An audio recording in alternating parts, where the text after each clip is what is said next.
Hi folks, we're going to take a look at question 6a on page 97. So they give us this equation, vector equation of a line in 2D, and they want us to find the Cartesian equation. So in order to find the Cartesian equation, we need a point on the line, which we'll call P naught. And here, when we look at the vector equation of this line, we see that the point 4, -6 is on the line. So no work to do there. They both equations can use point 4, -6. Okay. The other thing we need though is a normal vector. Okay. Now we have the direction vector of this line, or a direction vector of the line, as 8, 2. Okay. And if you watched one of the previous videos, you'll see that there's a nice, easy way to determine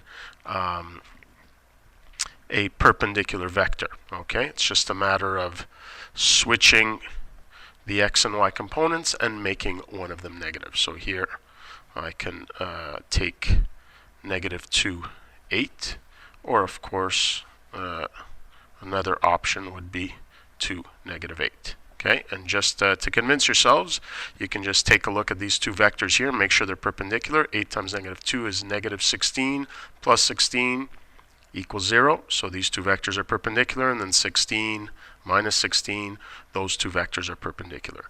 Now, in order to solve this problem, I'm actually not going to use either of these two, because even better than using -2, 8 or 2, -8 is to use an even simpler version of a normal vector, since any vector parallel to these will also work, and these numbers are both divisible by 2.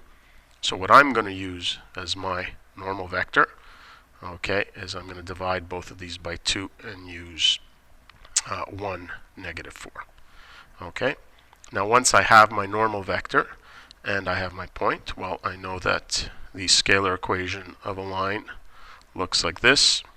Okay, and what I can now input are my a and b, which are just the x and y components of my normal vector. So here a will be equal to 1, b will be equal to -4.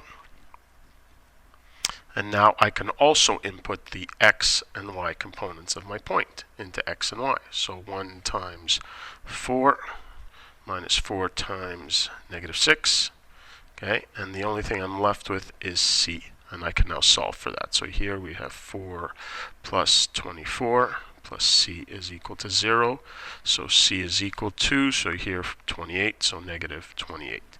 Okay, so the equation of my line can now be written as ax, so a was 1, so that's just x, plus by, b was equal to -4, so -4 times y, and then plus c, so -28 equals 0.